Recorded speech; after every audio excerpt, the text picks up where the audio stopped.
Hi kids, I'm Hannah Kramer and I'll be reading you a book today. We will be reading Walter the Farting Dog.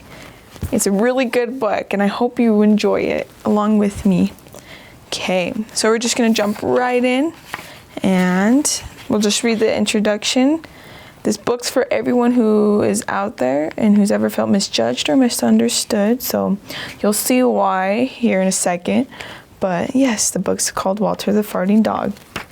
All right.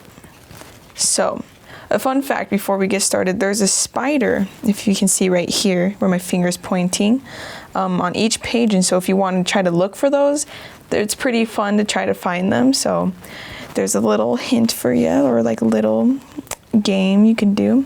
Anyways, so Betty and Billy brought Walter home from the dog pound. Nobody wanted him, said Billy. But we love him, said Betty. Well, he smells awful, said their mother, and I think you'd better give him a bath. Mother walked in and said, he still smells awful, and that's when they got the first clue. The telltale bubbles in the water. He's probably just a little nervous, said Mother. Hopefully, his stomach must be upset. But Walter's stomach wasn't upset. Walter's stomach was fine. He felt perfectly normal. He just farted a lot. He did it when he bathed. He did it when he played with Betty and Billy. He did it when he walked around the house. He did it in the dining room. He did it in the kitchen. He did it in his sleep. That dog farts morning, noon, and night, said Father. He can't help it, Daddy, said Betty and Billy. They didn't mind Walter's farts. So what if he farts, Billy said to Betty when they were alone in their room with Walter. Betty agreed. Walter agreed too. He sat there looking innocent around, farting. Take him to the vet, said Father. Farting, said the vet, or rectal flatulence, as we say in the medical profession, and prescribed a change in diet. They gave Walter every kind of dog food. He farted. He tried him on cat food. They gave him hot dogs, hamburgers, lettuce, tomato, and sandwiches. They gave him fried chicken. They gave him rabbit food. They made him a vegetarian. No matter what the dog eats, he turns it into farts, roared Father. Walter got the blame for everybody else's farts, too. If Uncle Irv let one slip, he just went and stood near Walter. Then all he had to say was, Walter, and everyone would look at poor Walter. He has to go back to the pound, said Father. No, Daddy, please, begged Betty and Billy. Don't send Walter away. He goes tomorrow, said Father. They pleaded. Walter farted.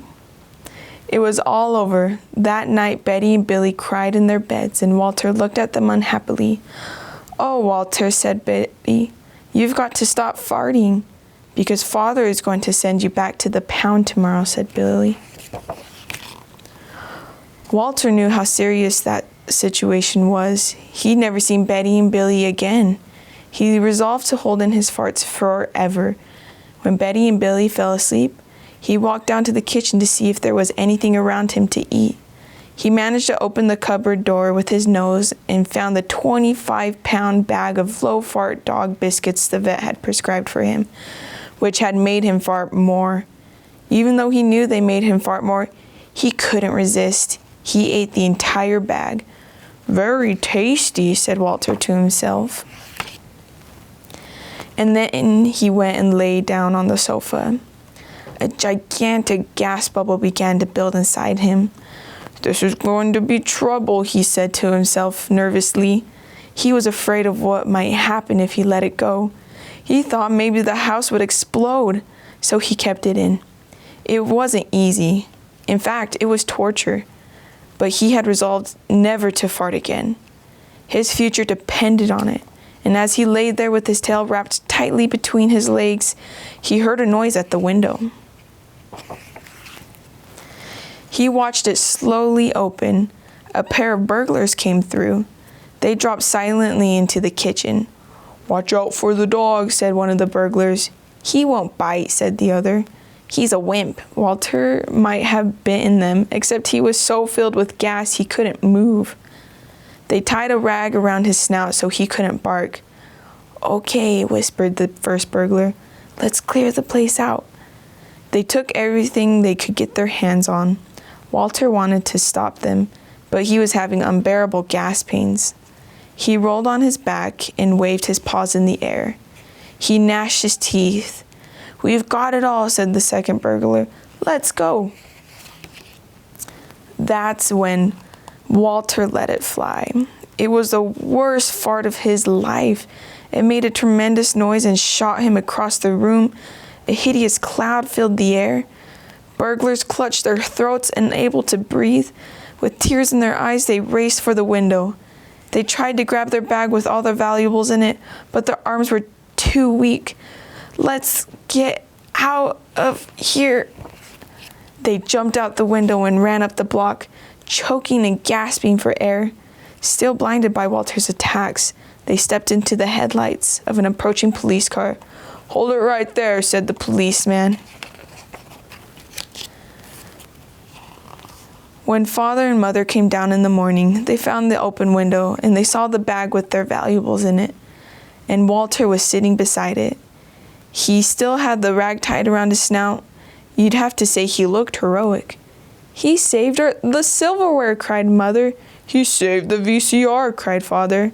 "Good dog, Walter. You're our dog, even if you do for all the time." And so the family learned to live with Walter, the hero dog, and that's the end of our tale. And then right here is Walter's Wonder Park, which is 100% natural gas powered by his farts. And that's the end of Walter the Farting Dog. Thank you for joining me today. I hope you enjoyed the book, and we'll see you next time.